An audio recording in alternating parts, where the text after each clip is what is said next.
minus at least.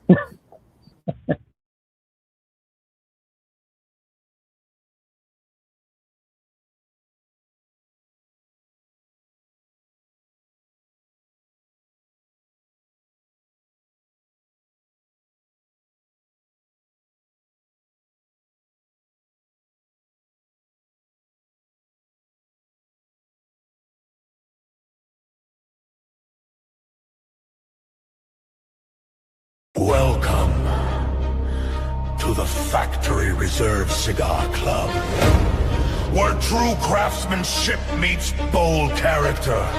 Well-aged, hand-rolled, and refined with purpose. Every leaf sparks a story, and that first draw brings it alive. This isn't quick luxury, it's luxury earned! Unlock rare drops, vault exclusives, and monthly cigars you won't find anywhere else! Factory Reserve Cigar Club. Exclusive access, legendary flavor. Elevate your smoke. Savor every moment with Hayes Gray Cigar. Each blend is crafted for bold flavor, veteran-inspired character, and premium construction. From smooth and approachable to rich and complex in flavor, Hayes Gray delivers a cigar for every palate. Now available our new release, Irmaus du Mar. Order Hayes Gray Cigars online at Fat Boys Cigars and from Wolfpack Cigar Club and the Cigar Vault, Oakdale. Visit our website for a list of nationwide retail lounges and to grab some cool Hayes Gray merch to rep our brand. As always, we've got your sticks.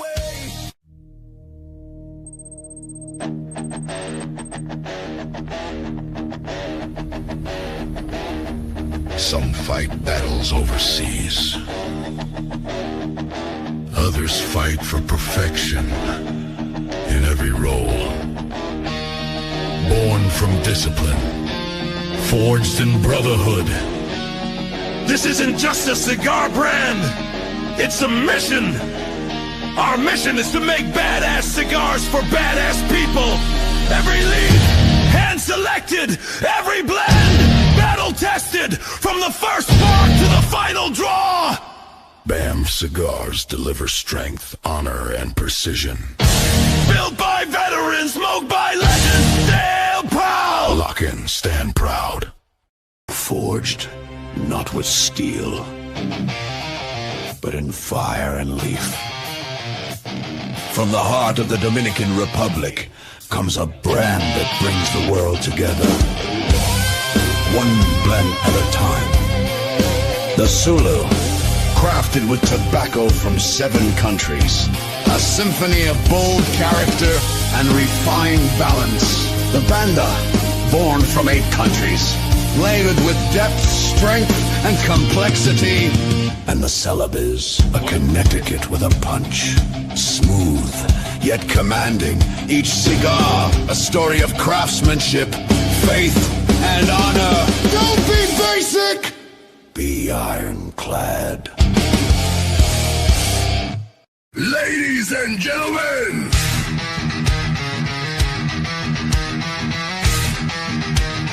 brothers and sisters of the leaf, welcome to our show. It's time for the Cigar Dudes Podcast. Let's freaking go!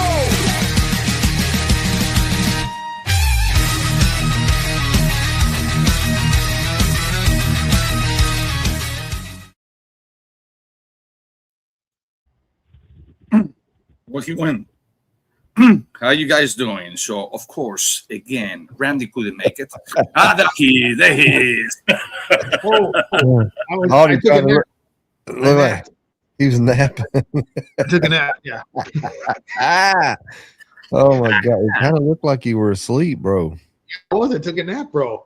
I knew we had like 15 minutes before we started. I did not know you were going to be doing that. And I took myself off stage and I saw the look All I heard was this go,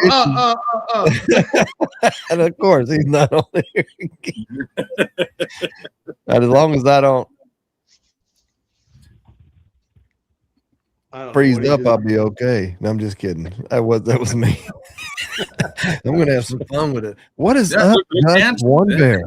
I'm sorry, guys. I'm sorry, but I'm getting votes over here. I'm sorry. Man, look how his thing. I mean, that just looks wild. They did an update, didn't they? Look how big their picture is now. When you put up, On the side. yeah, check that out. They turn sideways and it just got bigger. Go Who's figure. the cigar dude that's in here talking to us? Is that Amanda? That was me. Oh, I put that up early. See this? Yeah. Savannah said, "My man Gus."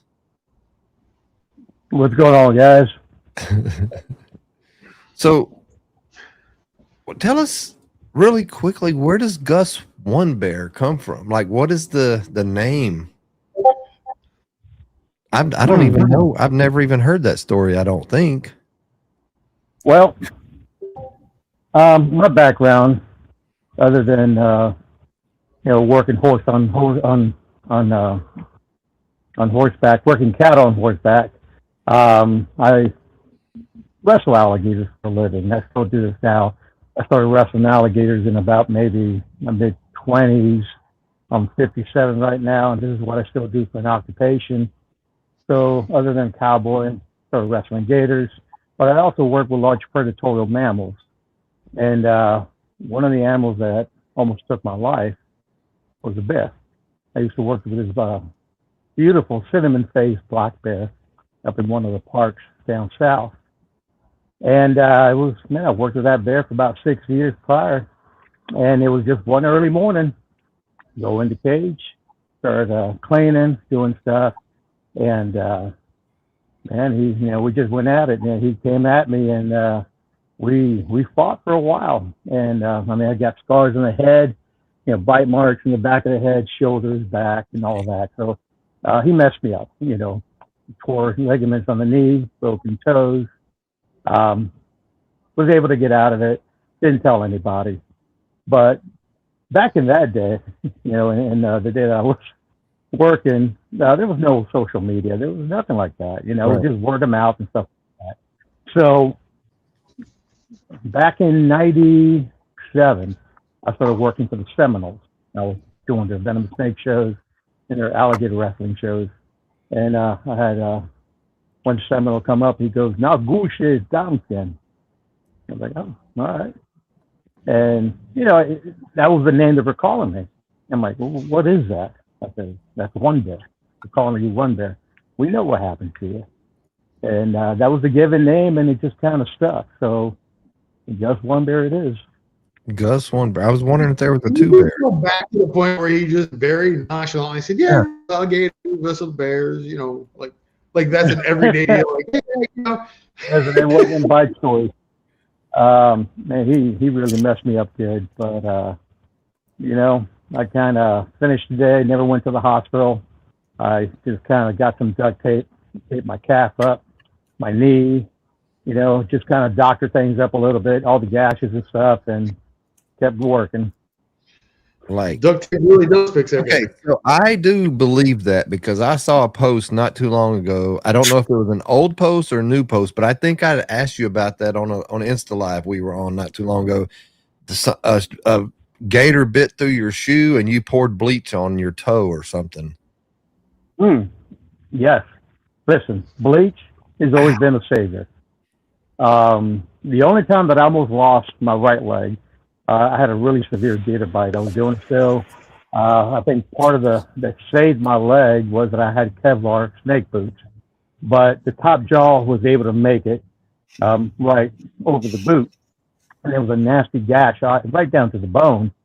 And I remember when I got out of it, I'm cleaning myself up, and I get the bottle of bleach, and the curator of the park of that place was like, no, we're calling EMS. Do not do that. Like, dude, I got to put some bleach. No, EMS will take care of you. Well, they did. About maybe 6 hours, 7 hours down the road, my leg was getting really swollen, turning red. Went to the hospital, and man, they rushed me. I was it's stage 3. I was having stage 3 cellulitis, meaning that was like one next step to gangrene. I was about to lose my leg. So my legs are not the prettiest. I've had a lot of injuries in my leg. I mean, and now they're kind of black because many years ago I had an airboat blew from underneath me and it caught my legs. So for the longest time, just never had pretty legs. They're all scarred up and it's nasty. Okay. Gator bites, air bites, airboats. Have you thought about changing careers? I've done a lot of work. I used to work for Sprint, climbed the cell towers. That was all right. I cowboyed, I rodeos. I used to bareback, wasn't good at it. And then I got into steer wrestling and team roping and at my ranch. And of course, here in South Florida, this people don't understand. South Florida itself is one of the largest cattle states ever. And, I used to work cattle on horseback, and that's been my life. And then I just went from one extreme to another and started wrestling alligators for a living. Bro, it's that's been a blessing. Savannah said, I just call him lucky. Listen, I've been very blessed. As I say, I've been very blessed. Because I've faced death many times, and there was a lot of times I'm like, what am I doing? That moment, because I didn't know how I was going to get out of it. And so the bear was the closest thing to death? Or to unalive, really. however they want to say. Oh, not really. No, I've had worse situations. The bear was horrible because I was in that cage for a very long time, to the point that the bear and myself, we were like both out of breath. We were really tired. And we're both getting our second win, and it's just game on. But it was like dealing with a very strong human. The capability of a bear, he was able to flip me around. I mean, we were fought. I mean, he actually got I have a big gash right here on my forehead when he got behind me, and he actually clamped on. And I remember the whole side of my face was just worn from the blood, and it was blinding me. And I could feel the pressure. And I was like, oh my God, he's going to crush my skull. I mean, I've seen his hair getting coconuts and just whipping it through. So I had to think really fast. And I don't know how I didn't lose my fingers then, but I reached backwards and I was able to just grab the lip on his bottom jaw and fold them on his teeth and just squeeze. And that relieved a lot of the pressure until finally he just like, yo, he didn't like that. But I didn't even know how I even got out of there. That's because the first moment he just broke my toes. That was the first thing he did. Yeah, that's pretty crazy. Scott says, by the sounds of it, you could have been called Gus One Leg. Oh man, yeah. We've been very close to that as well. Josephus, have you had any venomous encounters? That I've been very blessed. I'll tell you what. My earlier years, I never did like snakes. And back when I was cowboying, I killed a lot of snakes in my time. And when I started wrestling alligators, part of the gig was I had to learn about snakes, do venomous snake shows, and have my own snakes. And I said, well, wait a second, that wasn't part of the gig. It was just wrestling alligators. I'm sorry, man, he tells me, you got to have your own snakes. All right, whatever. I started learning about them. And with time, the same fear that I had, and I want to say, I can say the fear that I had about these snakes, it was the same way I was doing my shows. By the time everybody got out of my snake shows, nobody wanted to jump on the airboat because they thought snakes were going to be crawling all over them, jumping from the trees and stuff like that. And one of the guys will come to me, he's like, dude, what are you saying in your shows? Nobody wants to ride the airboats because they're scared of the snakes. And I'm sort of laughing, but I'm like, man, maybe I got to just redo my shows. Until I had a friend, he videotaped me, and I watched myself doing the shows. I'm like, man, everything that I'm teaching, and I'm just saying, it's really the opposite. They're not really all that bad. So I did something. I started working with venomous snakes, and I just kind of like gave it all to the Lord. I said, Lord, I'm going to free handle every venomous snake that comes in my path, every venomous snake in my shows. I'm going to free handle them all. And I'm not going to use any hooks. Oh, my leave it in your hand. And brother, 12 years, 3 venomous snake shows a day. For 12 years, I free handled all of my snakes, wild captures, and never have I been bitten by a venomous snake. I've gotten very close to them, but never been bitten by a venomous snake. I've been bitten by any other snakes, pythons and, rat snakes and stuff like that, but nothing venomous. Mm-mm. It's been a blessing. Just shoot me. Before any of that other stuff happens, just shoot me. Yeah. I always wondered about that. Is it possible to wrestle a bear? You always have that conundrum, and I'm like, yeah, there's no way. I've seen what they can do. There's no way. And there's living proof that you can wrestle a bear, not by choice, but you can wrestle a bear. How big was this bear? I mean, he was a brown. You said he was a brown bear. He was a cinnamon phase black bear from the Smoky Mountains in Tennessee. He was caught by, he was actually captured by, from a cub. I think mom was hit by a car or something. And then, of course, made his way down to South Florida. And the owner of the bear actually passed away 2 years ago, which broke my heart. But he's been around for a very long time. That bear also hurt a lot of people. The owner of the bear, his wife, she had her fingers through the cage, and the bear came and just snipped them right off. Oh, dang. Both of these fingers. Woo. Yeah, the teeth in the front, they're like scissors. They just snap anything off. It's just amazing the power of these animals. I would be Gus Nunbear or something like that. I'm not. No. We've had one going through with a bear in my old neighborhood. He was at my neighbor's house, eating out of a tree, eating out of the birdhouse, and a whole bunch of us were there. My wife was freaking out. I said, don't worry about it. I said, we just got to be fast next door. I will trip him. Just get in the house. But he was just, you can see it. I mean, he looks all cute and cuddly, but if he chose to do anything, there was nothing anybody there could do. He's running 300 and change. That's crazy, man.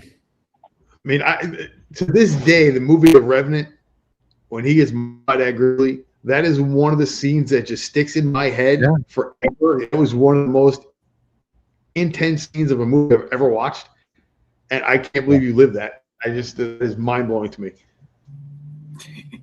That's There's wild. no way of really getting out of that. You really just gotta give it your all, knowing that you're gonna get destroyed. Yep. All right, well, let's go to a word from our sponsors, and I'm gonna put the hashtag up for the giveaways. Savor every moment with Hayes Gray Cigar. Each blend is crafted for bold flavor, veteran-inspired character, and premium construction. From smooth and approachable to rich and complex in flavor, Hayes Gray delivers a cigar for every palate. Now available our new release, Irmaus du Mar. Order Hayes Gray Cigars online at Fat Boys Cigars and from Wolfpack Cigar Club and the Cigar Vault, Oakdale. Visit our website for a list of nationwide retail lounges and to grab some cool Hayes Gray merch to rep our brand. As always, we've got your sticks. Yeah, and it's going to be a 3-pack of Hayes Gray cigars and a cigar holder is one of the giveaways tonight. And we have a new sponsor, Madre Tierra. We'll be doing a 5-pack. They have 9. I believe it's 9 in their core line right now. You can go to MadreTierraCigars.com, but you'll win a 5-pack and you'll choose your palette. So just whoever the lucky winner is for the first 5-pack giveaway, we'll be able to choose their palette and we'll go from there. So let me put up the, what is this? What is it? Hashtag Gus is not afraid of bears? No, it's Gus One Bear. Hashtag Gus One Bear. earlier when we were talking behind the scenes, Florida probably got some cold weather. That how often do you, Ish, even you, how cold did it get for you in West Palm yesterday or day before? Wear a t-shirt, a sweater. Well, right now it's 52 over here, but yesterday was 28. The coldest it got. It was, no, as a matter of fact, it was yesterday was Monday. The coldest it was Sunday. It was 26, something like that. So Yeah, I'll feel sorry for it. You have no sympathy for me. Like south? You're further south. You in South Florida, Gus, or Northern Florida? South Florida. He's South Florida. He's South Florida. Way down south. Yeah. So I was kidding. I was kidding with everybody about all of the people are going to be picking up all the iguanas like crazy, but I actually started seeing that on the social media, and you said you were getting on that action. So tell us about that a little bit. So it freezes in Florida. It doesn't have it's got to get like 40 degrees. Really, they probably start 35, 36. Yeah, it was in the 30s for sure.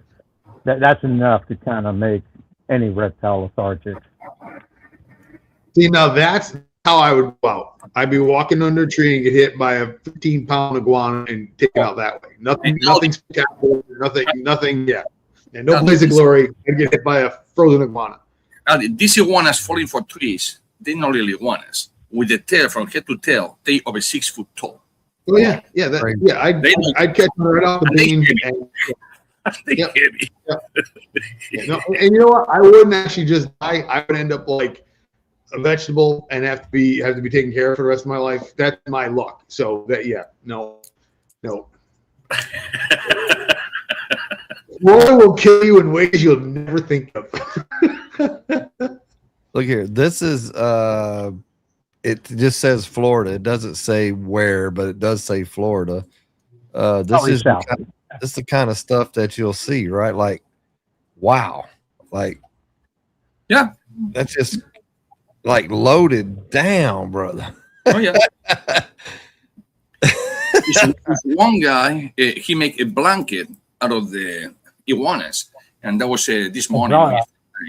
And I saw that. That guy has probably 60, 70 of them, and one started to defrost themselves a little. Like people play a lot with iguanas, but guys can tell you, stupid people over here. That doesn't freeze Limpkins. Well, yeah. So I picture with the iguana, and they go in the knees, close to the iguana. Those iguanas, they go with the tail. Flat. They make a huge mark in your back. Don't think it's a joke. Those guys, yeah. And they're not from Florida. That's the funny thing. But, well, it's how it is. So, have you done any of the, I know you guys got a big invasive issue with the pythons down there, right? Yeah. Have you done any of that? Gone hunting those things? I watched a ton of stuff on people hunting those, and they found some monster snakes. Yeah, for the past 17, 18 years now, I've been working as a wildlife officer for the Federal Trust Line. I work for the Seminoles. And, whatever calls I get, normally alligator, but I deal with a lot of anything that present itself. So pythons are definitely one of those. I mean, I'm statewide, so I'm either going south, I'll go on the East Coast, go on the West Coast. So I go as far north as Tampa. Rarely do I go to Tampa, but every now and then, they'll send me over to Tampa to do something, And so basically, I work in reservations, Seminole Reservation. So there's a lot of python south. What's Charles saying? Where was that in Tennessee where the bear was? No, the bear was from Tennessee. From Tennessee. Shipped to Florida. Okay. It was shipped to Florida, exactly. Angel says, how do we feed Aldi to the animals asking for a friend? Well, apparently they got places. I mean, I guess the Everglades is good enough, huh? Just walk around out there all night, and I'm sure you won't make it home. Well, the best thing you can do is just ask our resident serial killer, Rob, will tell you that he's got the bayous of Louisiana. He'll take care of that. There too. Put it this way: in New Jersey and New York, they have rivers. We have canals and lakes. And in Africa, accidents happen. So you asked, what's the largest gator you've had to come across? Well, there was one particular gator that I actually worked with. There were actually two of them. There was one called by the name of Superman, which is the actual tooth that I'm wearing around my neck. That's his tooth. He was about, that's one of his smaller teeth, not his, canine. And he was alive. Oh my God, bro! This is the root that goes into the skull. So that will show you how thick that skull, that bottom jaw should be, Yeah. So he was about pushing 14 feet. And then there was another one by the name of 13-3.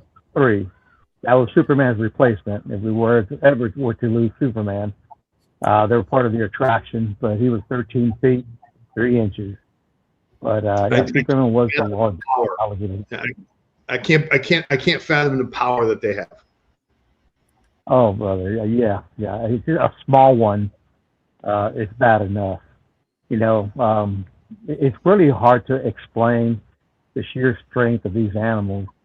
And the thing is that even if you don't get bitten by an alligator, you're still going to get hurt one way or another.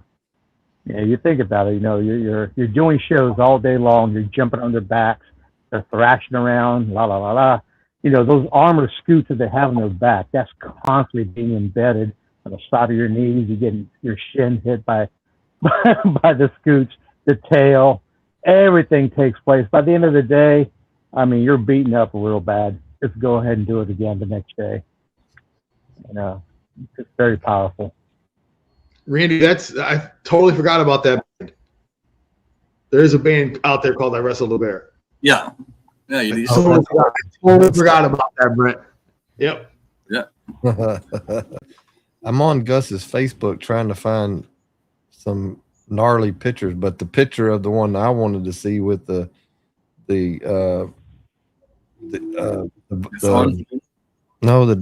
bleach. Dang, I couldn't think. It's not on here. That's actually on Instagram. That's on Instagram. A lot of my stuff's on Instagram.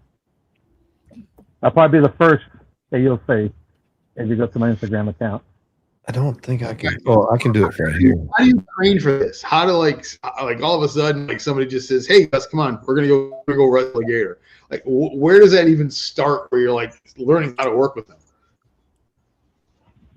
Because I never thought I was going to do that. Man, how could I start? There was a time where I was about to lose the ranch. I started working as a bouncer, trying to make ends meet, and my parents, they got a place down south, actually where I'm living at now, and there was a time where financially they weren't making it. So, by the time I moved in with them, I was working for Sprint. I used to climb the cell towers, and I would train horses on the side. And I got me another job. I started working at Sports Authority behind the gun counter, Monday through Friday. So basically, from 7 to 5 was the Sprint job, and then from 7 to 11, I worked behind the counter. At the gun counter. So that was enough to kind of help my parents, but I needed a part-time job. The only 2 days I had left available was the weekend. So, I saw a sign saying alligator wrestlers needed, no experience. And I'm thinking, well, this ought to be good. And, I signed on the dotted line. If I got killed or hurt, my family cannot hold the park liable, can't sue, and all that other good stuff. And there was a little time there I'm thinking, man, what the heck am I doing? And granted, I'm a hunter as well. I fish out here in South Florida. So I've dealt with gators, nothing big, but, every now and then you have to deal with an alligator gets caught on your line, and you got to deal with that. So I wasn't completely in the dark when it came with handling alligators, but this was a whole different realm. And, you know, you kind of learn on your own. There was really nobody there to teach you. And they say, hey, this is what you do, do this, don't do that, and don't get bitten. And you'll figure it out. And sure did. I did. I started wrestling gators, and, you know, and then after a while, I started realizing, man, I'm having such a great time, and I'm making money. And back then, it was just tip money. And I think I was getting paid $50 for the day, and then whatever I get on tip. But I was doing pretty good. So, man, I just kind of like, I said a prayer and left it all to the man upstairs, and I quit all of my job and continue, you know, to follow through with the alligator wrestling. And then from there, it just took me through so many avenues, you know, doing movie shoots and stuff like that, being behind the scenes, and a lot of production, and places, other parks will hire me to move their crocodiles for their alligators when there's a storm coming or a cold front, but they don't have the people, you know, knowledgeable enough to handle such an animal. They'll hire me to do that. So it just took me in many directions, and it's been a blessing. It truly has been. That's great. What do you consider more dangerous, the crocodiles or gators, or about the same? Well, here's the thing about crocodiles and alligators. Alligators are very powerful. They have a very strong bite. Crocodiles also have a strong bite, but the crocodile's teeth are designed more for gripping and tearing. I mean, they're sharp. Alligators are more designed, they tear, but they're designed for crushing. They'll crush the bone, and that's basically what they do. But it sounds silly, but an alligator tends to have more of an energy span than a crocodile. Crocodile is very explosive. And when you put a crocodile and an alligator, which I've witnessed it many times with my own eyes, just about the same size, man, you know, they go at it and it's a furious fight. But after a while, the crocodile just kind of gives up, man. You know, there's no more fight in them, but there's plenty of fight in that alligator. And I've seen, you know, I mean, the same alligator, Superman, I've seen him kill a couple of large crocodiles, you know, that for whatever reason, they end up going underneath the fence, because we used to have crocodiles, large crocodiles as well, for display. Sometimes they just kind of dig underneath the fence and they end up in Superman's enclosure. And then we come back and there's a dead crocodile that we have to move out of the enclosure. But crocodiles are fast.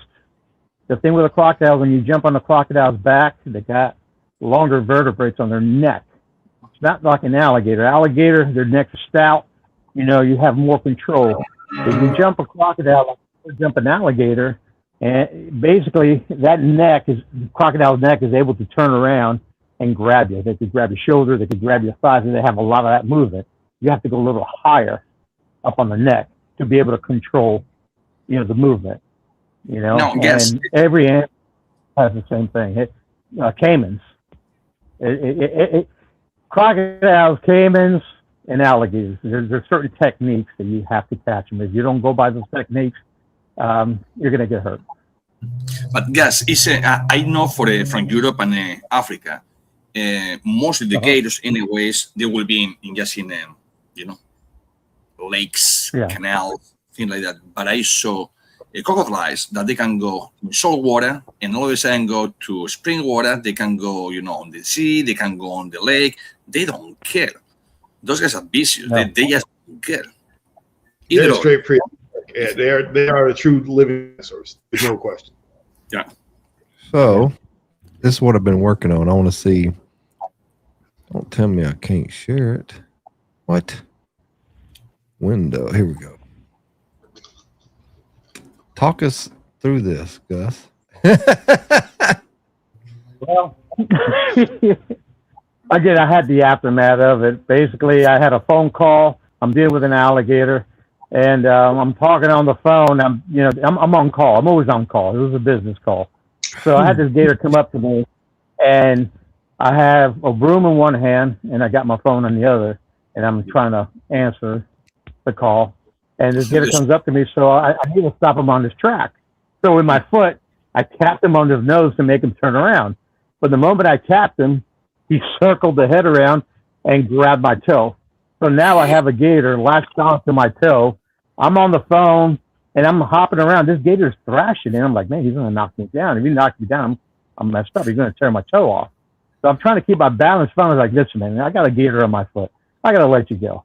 And sure enough, I threw everything down, and I was able to wiggle my toes out of the mouth and slide it out. So he kept the shoe. I went back, got bleach, and then there I had a lot of skin, from the punches, flapped over, and they was actually covering the bite. So what I was doing was I cut the skin, because if you're in that nasty water, and that was in the morning, I was going to be in that nasty water all day long. If you keep the skin, the flap, it holds a lot of the bacteria in place. So I'm just cutting away, exposing the whole bite, and then from there I pour bleach. And then that wasn't your first rodeo. Right. Really not. But that was my first toe grab. How would you like to have been the guy on the phone with him at that time? He says, "I got a gator attacking me." I'm sorry, what was that, John? How the person on the phone with you as you're telling them, "I'm getting attacked by a gator right now. Got to go." Oh, he was like, okay. He knew. He's like, it's not a joke. He knows what I do. And I was like, listen, man, I got to let you go, man. He's like, oh, hey, call me later. Boom. Done deal. Oh, you had it going. Sorry. Yeah, it's okay. And at the 37 minutes. So let's go for the questions. This is a tobacco show. First cigar you already smoke, guys. Your first cigar. It will be a Swishy Sweet blunt. Okay. Old cigar. I don't even think I don't see them around anymore, but they were like a size, I don't know, 38, 42, kind of blunt on the back, and they were sweet cigars. And that was my first cigar. Back in my late 20s, mid 20s, around there, I used to chew tobacco more than I did smoke cigars back then. Wow. I noticed you smoke pipe too. When did you start smoking a pipe?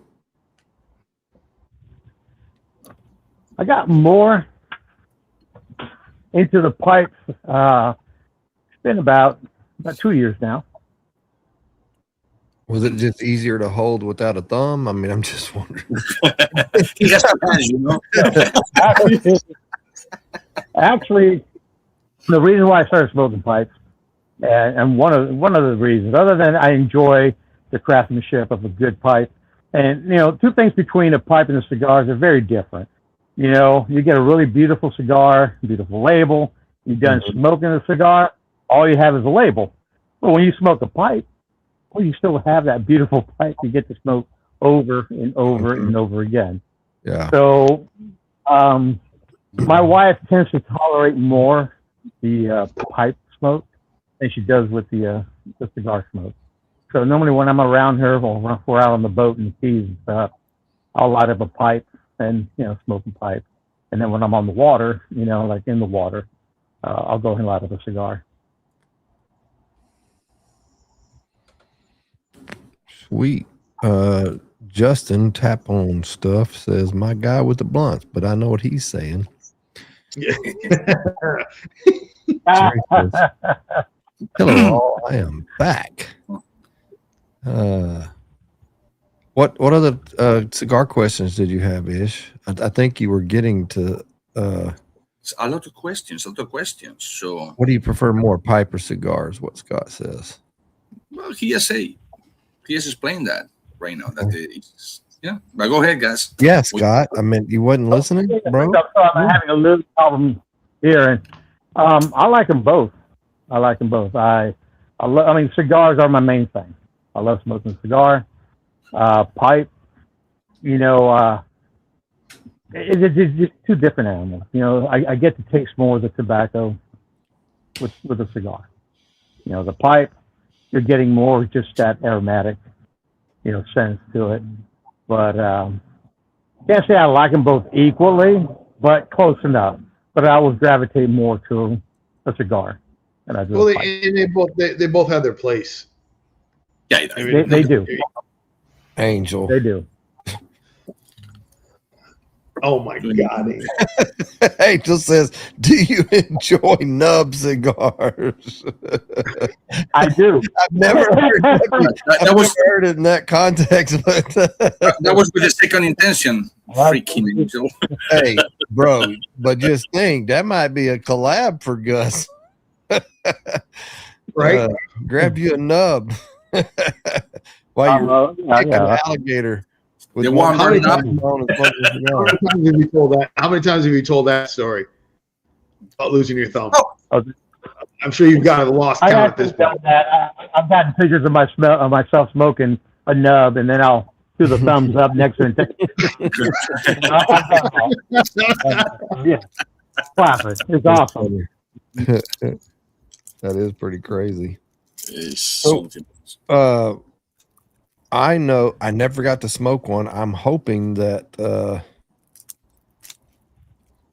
hey, I just pulled is there a prize if there's a number on the back of one of these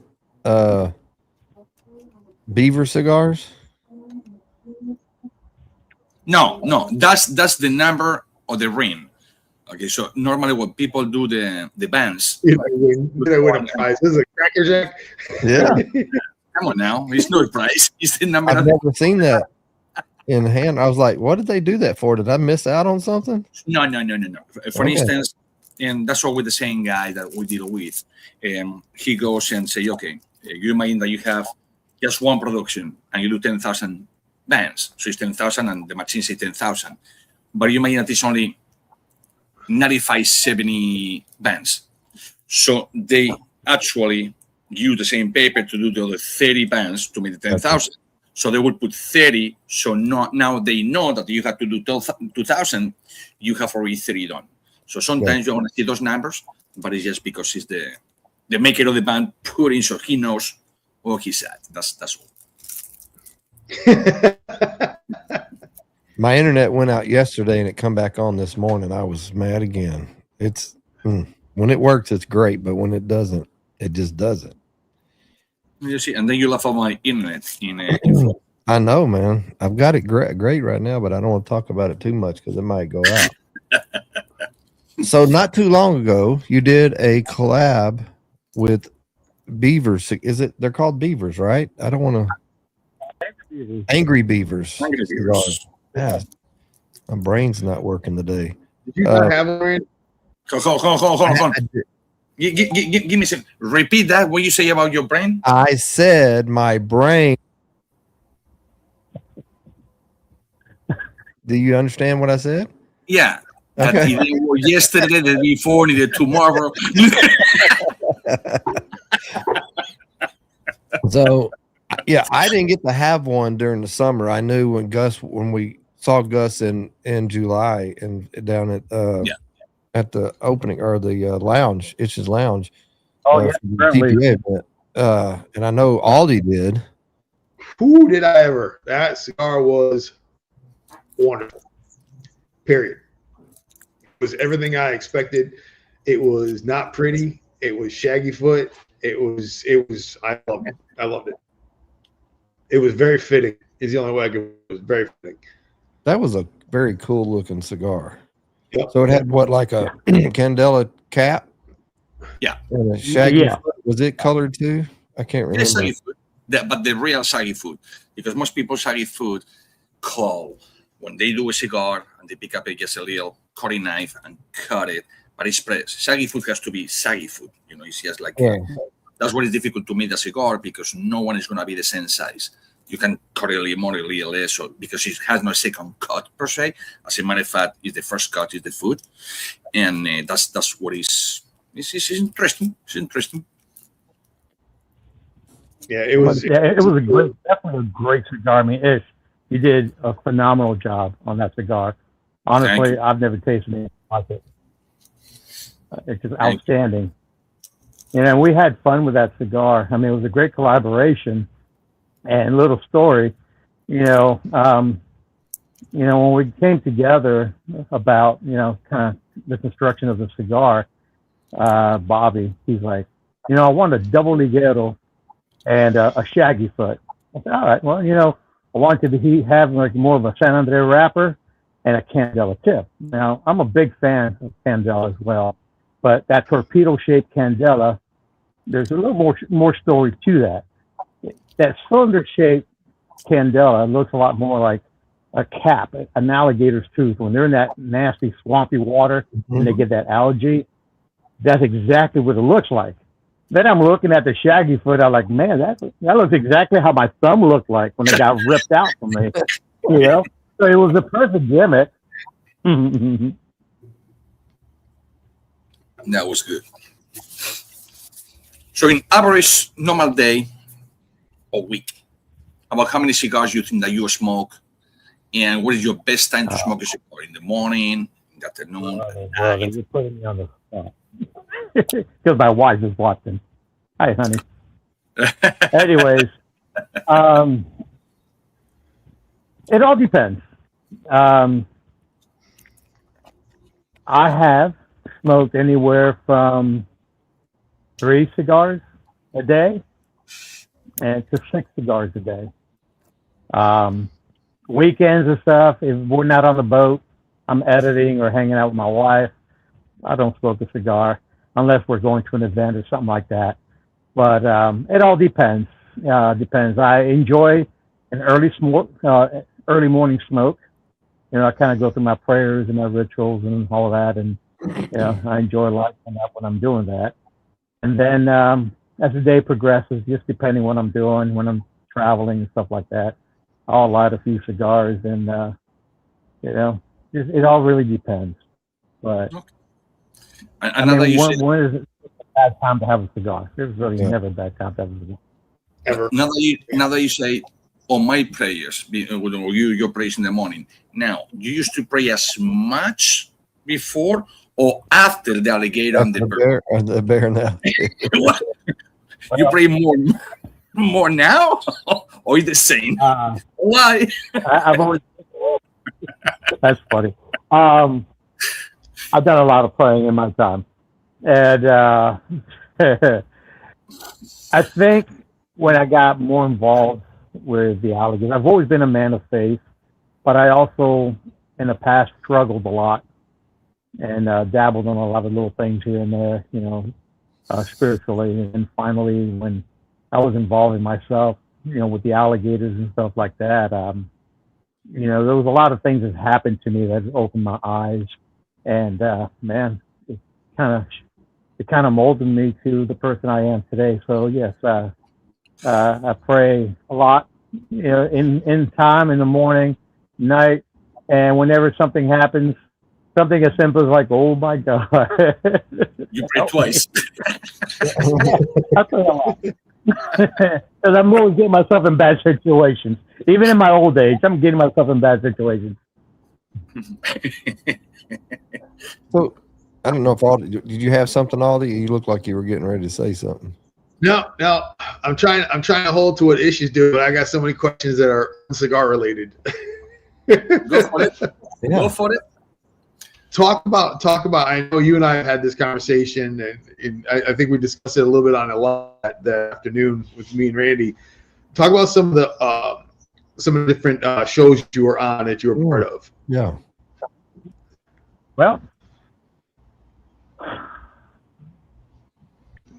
I want to say back in the early 90s, I did a lot of Spanish shows because I was one of the few Spanish-speaking alligator wrestlers back then. So I did a lot of Spanish shows. But also, we're talking the Wild Things 2, that movie.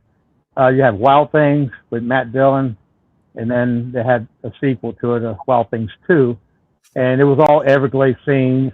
And actually, that gator, Superman, there was a scene where they had to get the body, or the ladies got the body, and they dumped it into his pit. And all of a sudden, this big alligator comes out and lunges at it. Well, that gator was lunging at me. I was trying to get that gator to come at me so they could get the shot. And all these things, there was a part where she was kind of like, kind of reflecting and looking over the water, and there's a bunch of lily pads. And all of a sudden, these gators are coming up, tearing up the lily pads. Well, we were there. We had like chunks of meat on the back of the lily pads, and we had poles with a line, and we kept bobbing the lily pad to kind of get the gators to come at it. So those are the shots we're getting. Let me see. I worked with MTV behind the scenes, Jackass, and then of course some of the behind the scenes with Wild Boys. I got to hang out with Steve-O and Party Boy, and it was just a lot of stuff happened. Well, you were there for the scene with Steve-O and the baby gator biting his nipple. I was not there that day. That was at the native village for the Seminoles. I was not there that day. That was one of the funniest things I've ever seen. That was pretty classic. But Manny Puig and Mark Rackley, you'll see them at the show. Those are all friends of mine, and that's how I was actually became part of the show, because this could get us involved, and he could bring some of the stuff and we could do some things. There was a part on Wild Boys where Manny was there, and they had this big Eastern Diamondback rattlesnake, and they had to put a cookie on the gators. On the rattlesnake's head. I don't know if you remember that scene, but the whole thing was to be able to, I can't remember, knock off the cookie or put the cookie on his head. Well, I brought that rattlesnake over, and sure enough, I put the cookie on the snake's head and all that. The Gila monster. There was a scene with the Gila monster. I brought the Gila monster over. I mean, it was just cool stuff like that. Man versus Wild, Bear Grylls. And I got to hang out with him during the whole Everglades scene. A lot of the information that he was getting, I was giving that information. I was kind of there with him, through a lot of the takes. But man, it just goes on, man. It's just a lot of stuff. Trying to think back. This is just all such a long time ago. But one of the recent stuff, Netflix. There was a show called Bloodline, and a gator was bought. I was hired to be part of that scene, and we're the main guy of the show. He going down, somewhere in Homestead or in the Everglades, and boom, he hits an alligator, and he gets out and he shoots the alligator and all that stuff. Just stuff like that. I've done a lot of. Nice. Who is Manny? Manny Puig. You've probably seen him a lot, like in Shark Week, back in when we had the Crocodile Hunter. God rest his soul. There was a show called. Let me see. Manny was in Wild Boys. Yep, Manny was in Wild Boys. A long-haired guy. He was like Tarzan, like a wild man. Yep. Josephus asked, "What finger is Manny missing?" Manny's actually missing the ring finger. That finger right here. When he actually got bitten by a Western Diamondback who was doing one of his shows, and they just kept asking him to repeat the take and do a do-over. And he was messing around with his Western Diamondback rattlesnake, and finally it tagged him. Now remember, when he called me, he was in the hospital, and he's like, "Hey man, when you lost your finger, did it change your life?" I was like, "Yeah, man, it did." I said, "What's going on?" Goes, "Oh, I got bitten by a Western Diamondback rattlesnake, and they're going to amputate my ring finger." I said, "Brother, if it's your ring finger, it's going to be fine." So, Manny's an artist. He makes knives, he draws amazing. And, but really is these two fingers the most important, No hitchhiking with the right hand. Got it. Well, I can still kind of get away with it, I see the little ones, all like I saw you doing that. Yeah, that's what I was saying. I saw you doing that. either love it or they're horrified by it. Yeah. You get to go, yeah, look, it's not there. Oh my gosh, man. What do you think about I'm fascinated by what you do. It's scary and I wouldn't do it, but like Turtle Man. You ever watch that dude? You know what I'm talking about? Turtle Man. Bro. Yeah. That what worries me or what I see when he's underwater and moving his hand underwater. He can't see. And then he brings it up by the tail. I'm a country boy. I grew up in East Texas. We got them big old alligator snapping turtles around here too. And I've seen some pretty big ones, but I've also seen I've seen their reach. I'm not getting anywhere around them. You know, I agree. Like that song, Once I Swam Across Turtle Creek. Oh man. Yeah, that's that. But that's crazy in and of itself. The Turtle Man, like he's the Turtle Man. Have you ever captured or messed with alligator snapping turtles like that? Or have you ever had any close calls with them? Because them suckers are. Yeah. I've dealt with a lot of them. Working for a park, we have a lot of stuff like that, and alligator snapping turtles are just so impressive in their own right. And they're beautiful. They're old ancient creatures. I mean, they really are. They're prehistoric, like wild. They really are. Crazy. What else? Somebody said live action. Yee. Live action. Man, he's got all his fingers though. What is he doing right? Doesn't he? He has all his fingers. He ain't messing with alligators. That's right. Oh man, y'all should do a show together. I can make it happen. I can get it going. That ought to be a sight. Oh man, but yeah, he's done very well. I mean, his shows have done very well. So yeah. What was that? I can't remember. Was that Discovery? That was probably Discovery Channel or Animal Planet. I couldn't remember. I don't know. It's one of them. One of them. Where you said, I think somebody said you were on Swamp. Did you already say Swamp People, or did you ever mess with Swamp People? I actually got to meet Troy when he came over to the Hard Rock, and it was a how could I say? There was actually two things that happened. When Troy and his son came, they say, "Oh, Troy, we love the show," and it wasn't me; it's the Seminoles. We love the show, but we want you to meet the Swamp Men, not Swamp People. We want you to meet the Swamp Men. So we kind of did some photo ops. But when Bear Grylls first came into the set, and he's introducing himself, one of the guys goes to him, "Hey Bear, let me introduce you to our bear." Just one bear. So it was just awesome. It was just a great ride.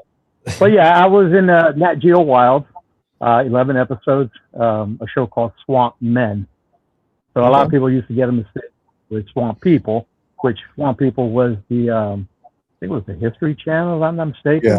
And then we're in Nat Geo Wild. Okay.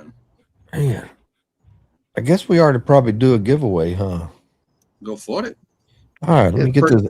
Guys, everybody that's over there on Instagram, I need you to be on Facebook, Rumble, or YouTube. That's where you can comment # Gus OneBear. That's the only way you can get in to the drawing. It will not work from Instagram for whatever reason. I see a couple of you hanging out over there. So I think, Justin, you were over on YouTube or something earlier. So make sure you're commenting from there.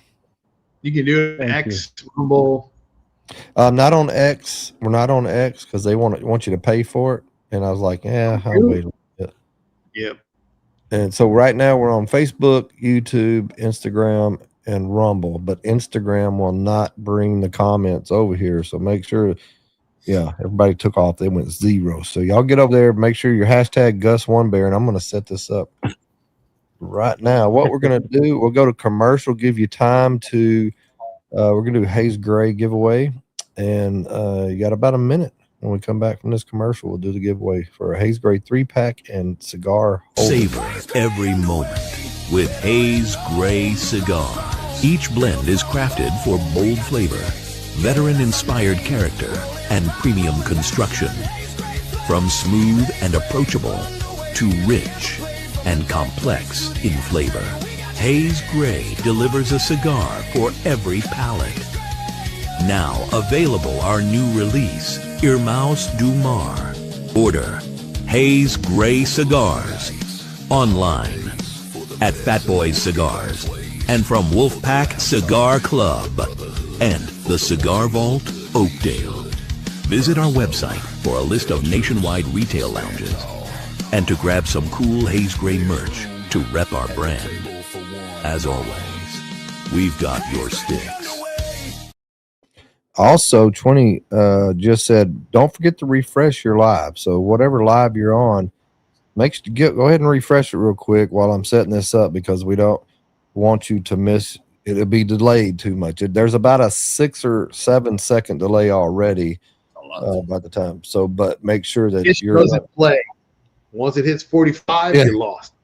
And I did not set it up. I set it up so that your name doesn't go off. It doesn't erase your name from the drawing once your name is picked. We're not going to do the 5 spins. I'll do it one. The first one is, but you cannot win more than once. And we have another drawing after this later on. So let me set this up. Y'all should have had time, like in school. Can I go people? All right. Must be present to win. And here we go. This is the first time we're going to draw, and this is the one that'll win as long as you're here. Round and round she goes. Where she stops, nobody knows. Must be present to win. You got about 45 seconds once you see your name. Edward, you haven't won in a while. Let us know you're here. This is for a Hayes Gray 3-pack and a cigar holder. Let us know you're here in the comments. Already not looking good. Already not looking good. 20. 25. 30. 35. 10 more seconds. 40.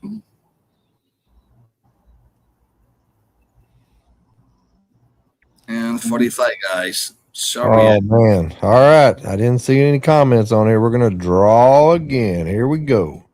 Round and round she goes. Where she stops, nobody knows.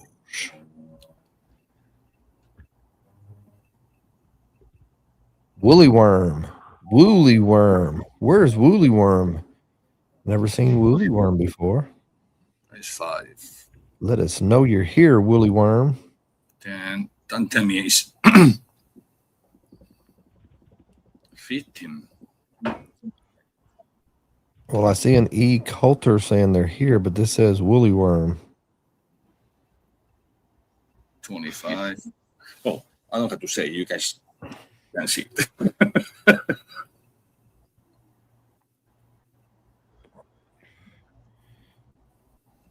Well, he's saying that's his Rumble ID. 5, 4. Should we 3, do it or not?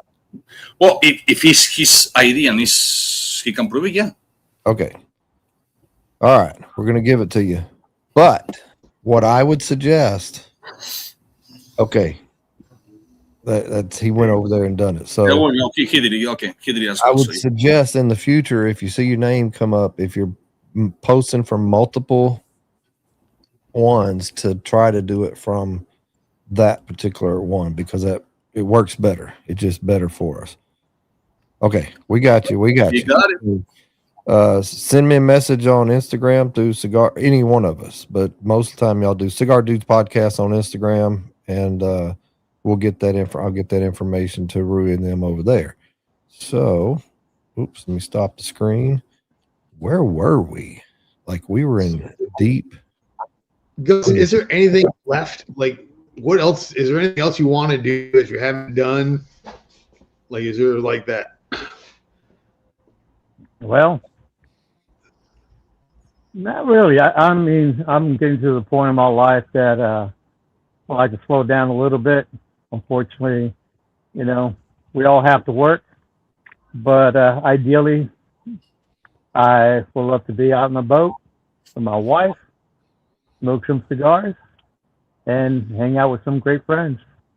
Well, I'm sure she's got to a point where she like enough of the gators. She's got to be like enough. It's like I think that every single time you go out on something like that, the opportunity for disaster is always right there, and that's got to be really tough on her thinking about it all the time.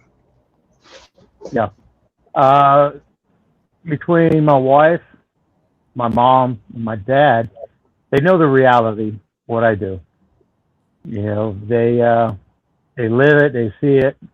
You know, everybody sees me now, man, everything's okay. But you know, when I lost my thumb, gator pulled it out in the middle of the Everglades. You know, it wasn't a clean bite. It was actually pulled. So it got ripped out of my hand.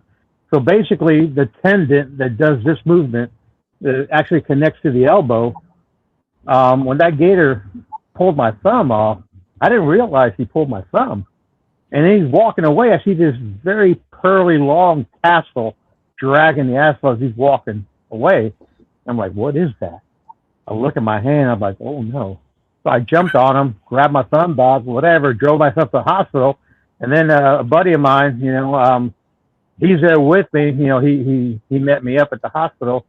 And he's like, dude, your mom is calling you, dude. She keeps calling me. I'm like, dude, don't worry about it, man. You know, once I get all fixed up or whatever, and we'll call her. And he goes, no, you don't understand. She just keeps calling. It's like, dude, don't worry about it.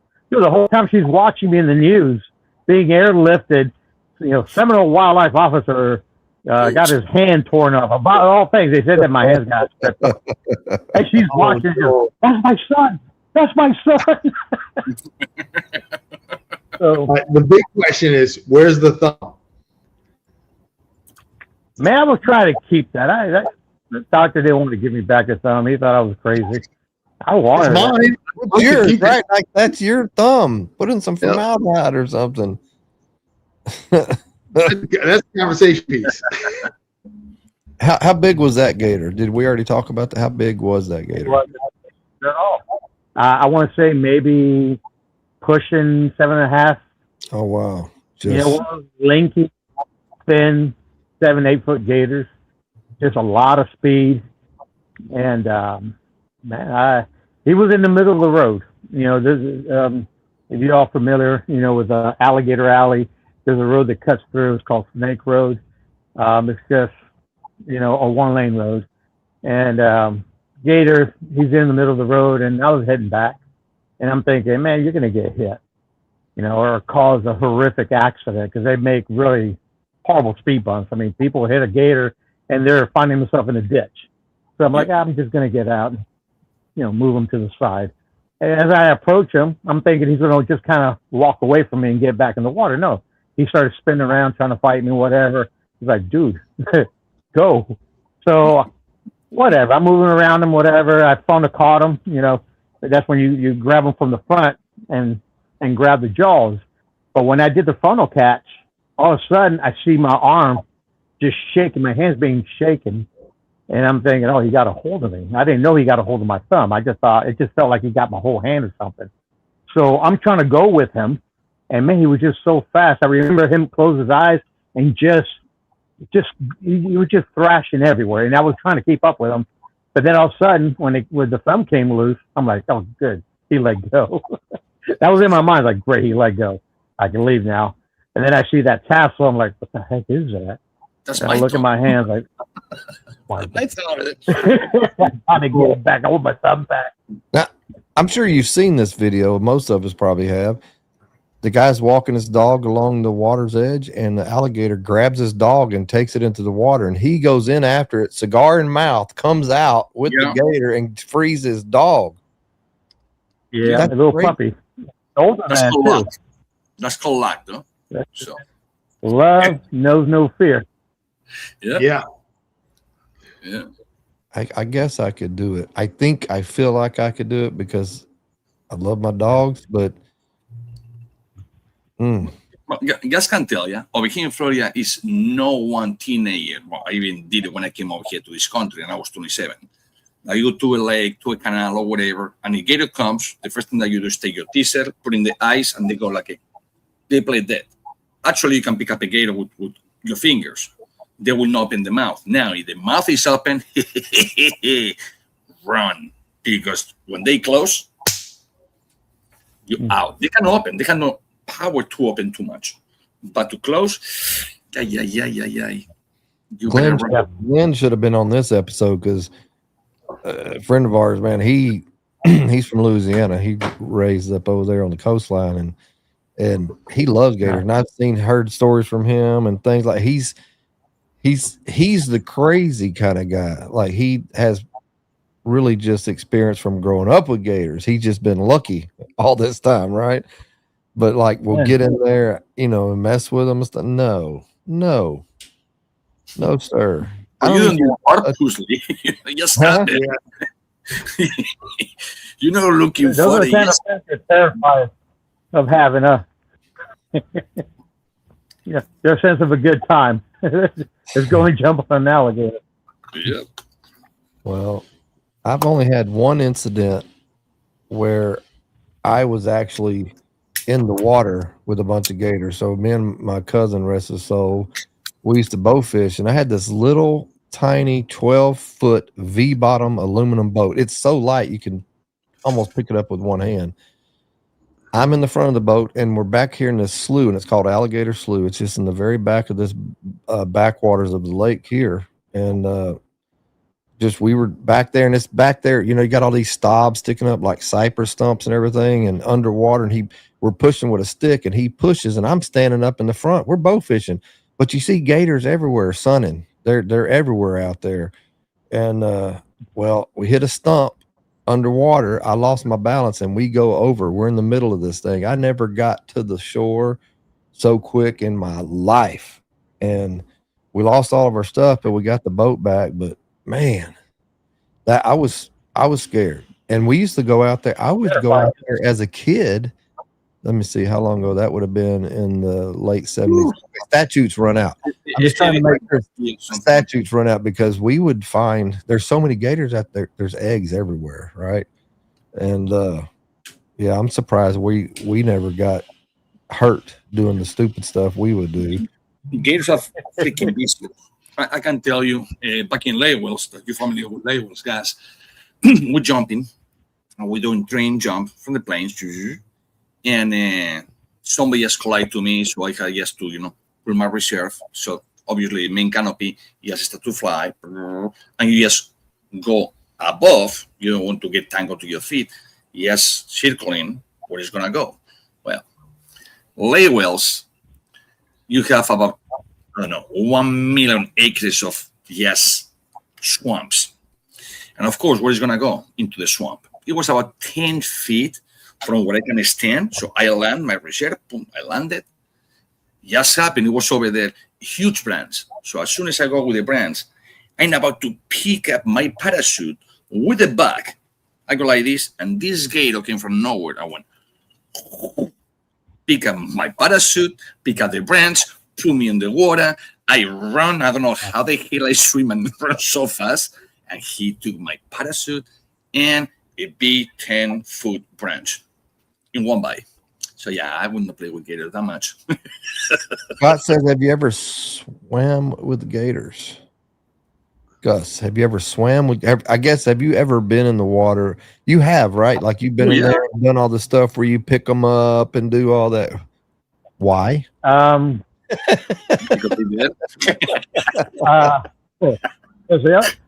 was born in 1969. I'm telling you my age right now. I grew up watching old Western movies. That's a good Tarzan episodes, and Mutual of Omaha, Wild Kingdom. Right? Now think about these three things that I grew up with. I started off as a cowboy doing rodeo, and then the videography and all that, and then wrestling the alligators. To me, my vision to be, I vision like almost like, you know, the old Tarzan episodes. And I did this one time. You know, I'll take the tours out on the airboat. And I had a friend, he was on another airboat. I said, do me a favor, hang close to me and let your people watch what I'm going to do and take care of my people on the boat. He's like, well, what do you think you're doing? Well, I'm going to bathe up the water and bring all these gators up. I'm going to jump in the water. And brother, don't feel like you have to do anything. I'm not expecting you to do anything. If something goes wrong, I'm on my own. He's like, dude, you're crazy. He's like, I just want to see something.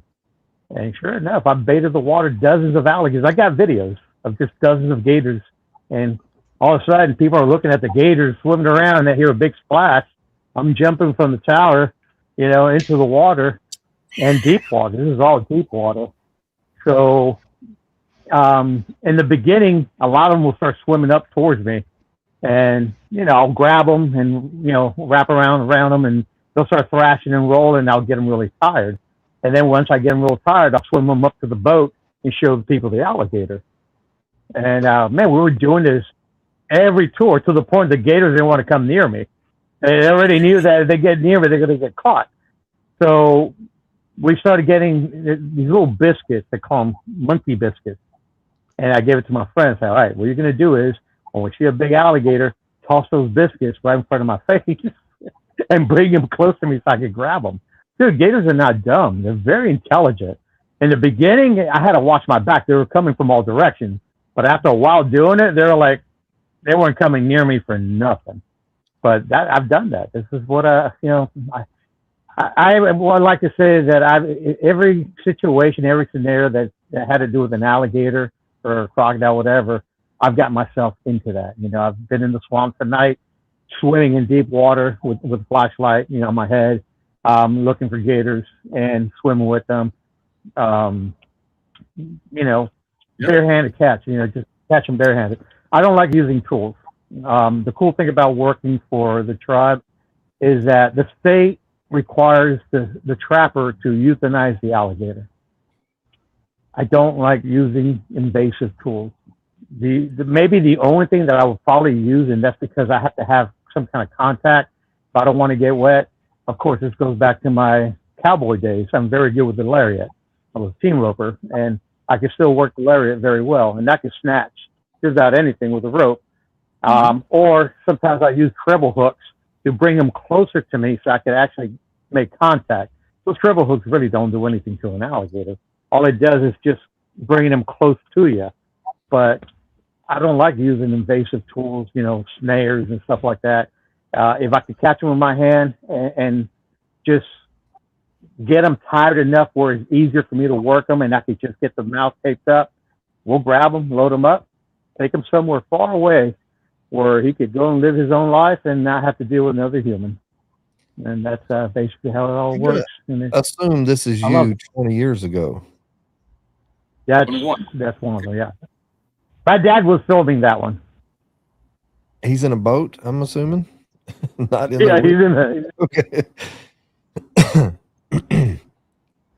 What I just picture like a wanted poster with Gus's picture on it all around the little alligator hangouts.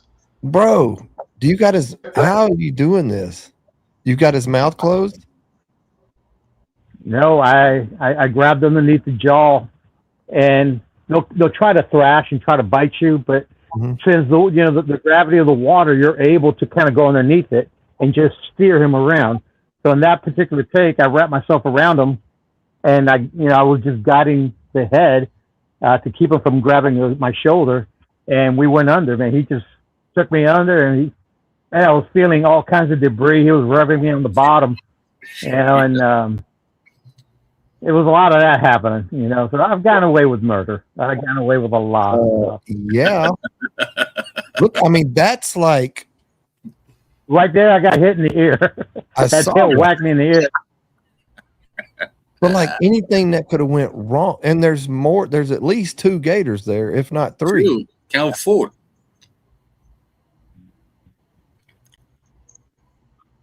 I go under, try to feel the belly, then go up on the neck, and then, you know, secure it. You know, it'd be different. Like they're not like little gators. You're grabbing like big gators. It's not like you're playing with like baby gators. You see those two gators? The two gators saying, "Here again, the crazy dude, the crazy guy. Let's go." Nope, it's Gus. That. Oh my God, bro! You just no. And I'm like, what the hell he went? And that's how I've earned my living for a very long time. That is and you did it right. amazing. He said, nope, no way. Gus, y'all crazy, bro. Oh, brother, listen, there's an old thing. There's an old saying. If you get to be our age and you're still able to walk with no pain and you're acting like you're 15 years old or 20 years old, you didn't do it right in the beginning. Right. Yeah, you didn't do it right. Josephus, would you rather be in a swamp with a happy gator or be in a pool with a mad woman? Probably with a gator. That's a tough one. I'll take my chances with the alligator. He can control the gators. I don't know the crazy woman. Yeah, I'll deal with the alligator. Any good what cigars? What any brands you prefer? You just smoke whatever.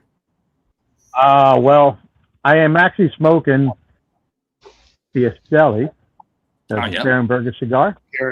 Good cigar. I've got about 3 cigars I have lined up to smoke tonight. Brother Brian from Church of Tobacco sent me a nice care package. This is going to be the next one I'm going to be smoking. Money Mike. And after this, Money Mike. What a great Connecticut. And then, of course, one of my favorites, Free Will from Oliva. This will be the last cigar I'll be smoking. Nice. That's pretty. Listen, cigars to me are like people. You know, I find good and beauty in everybody, and it's the same thing with a cigar. I love a strong, bold, full-strength cigar, but I can appreciate a mild cigar or medium, bold, or just mellow. They're all very distinct. They're all very different, and as long as you know what you're smoking, you know, like you could appreciate it. You know, like Connecticut, as long as I know, yeah, it's a Connecticut. It's not going to be nothing strong, but I find greatness in every blend. I mean, I think we talked about this. There's really no such thing as a bad cigar out there at all. Now, I've only had 2 of them that I could smoke. I just had to put away. Cigars, very rarely would I put down a cigar because I didn't like it. I'll finish it, every single one. Doesn't matter what blend they are. I just enjoy the blend.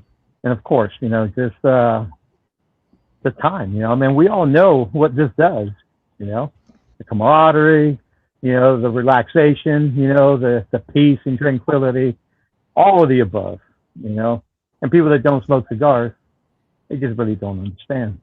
Yeah. Right. And I'll tell you, I had issues when I first met Gus. I was told I was going to get to meet him, and it was one of those things. It's like we first met, we talked a little bit, and it was a matter of minutes, and you felt like you've known him forever. You're just such a kind guy, and I got to meet your dad, and it was you just wanted to be around him. You just wanted to talk to him because it's how he projects himself. I appreciated that the most. That is a trip. I tell you that much. Oh yeah, that is a trip. He's a gigolo, man. I tell you that much. Whatever he loves, with all the respect. Yeah, he's an amazing person. Listen, I love all my brothers and sisters, man, and it's a blessing. I've been around good people, and it was a pleasure to get to meet you guys. Man, what was that, at the Polo Club? That's when I first met John. And did I really meet you, Randy? Yeah. You were there, weren't you? Yeah, he was You were there. That's how we spoke. That's right. I mean, it was awesome. By the end of the day, when I was heading back home with my dad, I was like, man, what a great time. Just hanging out there with the guys and got to meet a lot of new faces. And then, of course, John, I followed you before I even, got to meet you. So that was just a big treat. And of course, I got to meet Ish. Then, of course, Ish presented the samples of the OneBear blend, and Dad and I were like, these are just the demos. These are just samples. I think finished touches. But look, guys, how funny or whatever you want to call it, things are. So Gus and I, we live about, let's call it depends. If I drive 45 minutes, depends on other people drive, probably can be an hour and 10. More or less, depends who's driving. And we never met before. And then since that day, we meet 2 or 3 times in different places. And just happened, of course, we know the same people. And when we went for his OneBear and we go down to it's South Florida, we go over there and it was Belkis, which was our guest last week. And do you Belkis? I said, yeah, I know Belkis. Oh, yeah. He said, how you know each other? I said, don't worry about it. So next, we know a lot of people with not knowing us before. It's kind of weird how life works, like the same people, but you don't know each other. How that can happen, who knows? But it happened. And by the way, guys, I heard, I don't know if it's true or it's not, that you're gonna do more danger thing before you just put the tool belt out. And I heard that you might jump from the plane with a crazy Spaniard. I heard that you might jump from the plane. That's what I hear. Wrestle 2 gators at once. Wrestle 2 gators at once. It's safer.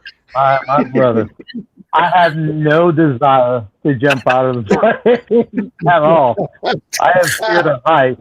When I got hired by Sprint, I had to climb these tall towers, and by climbing up wasn't the problem. It was getting down. Quickly, I lost my fear of height, but no, I wouldn't jump out of the plane. That's crazy. That's all you guys. I wouldn't jump out. We can land in Lake Wells, we can land in the Everglades, and and then you get in your zone, you just can fire, fight gators or whatever, and I just go. Listen, you got to get those gators that doesn't want to jump on. That says a lot. Thanks for the comment on the great beards. By the way, we'll let Aldi just do a little clip on his beard apothecary. Go ahead, Aldi. Yeah, so we dropped our new scent for Valentine's Day. It's called Cupid Sparrow, a little homage to The Office. It was a Valentine episode with Michael Scott, and this one here was we were starting to do a little bit more of the limited releases for the holidays. So this one here came out fantastic. Tiny did a killer job with this one. So it'll be available to the end of the month or when we run out, and it's on the website. So take a look at it. It comes in oil and butter. And that is beardapothecary.com. You'll see it scroll across the bot or down there below us. Down there, you'll see when it comes up, one of our sponsors. I think I may be, if I'm overstepping, let me know, but I think it would be cool to let the audience start throwing out names and giving y'all some ideas, and maybe there's a future Gus OneBear and Bamp cigar that could possibly come out. Maybe jump from the plane and do a release like a live. That'd be great. Or it can jump out of the plane, land into a pool where Gus is wrestling an alligator or something. I mean, you never know. Now, an alligator. I don't know yet before it goes out of my mind. Wait a minute, I had concussion, so I lost. No, I'm joking. One thing that I don't know if people ask you as a joke or no, or for real life. I ask you for real. Chicken wings or gator tail? And why? Man, I like it. I will definitely, I'll do the, depending. Man, let's go to chicken wings, and then it'll be gator tail. Yep. Because every time I go to my friends, he's American citizen, but he came from China, and he has 2 or 3 restaurants over here in West Palm Beach. And one of the appetizers that they have is gator tail. And some people say it tastes like chicken. I say absolutely not.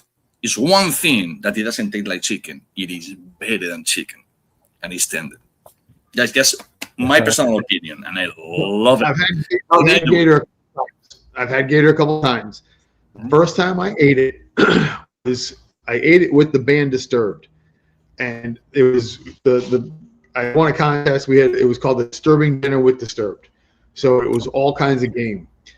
And when I ate the gator, I looked at my best friend who was with me, and I said, if I had to imagine what it was like to lick a frog, this is it right here. Like you just knew.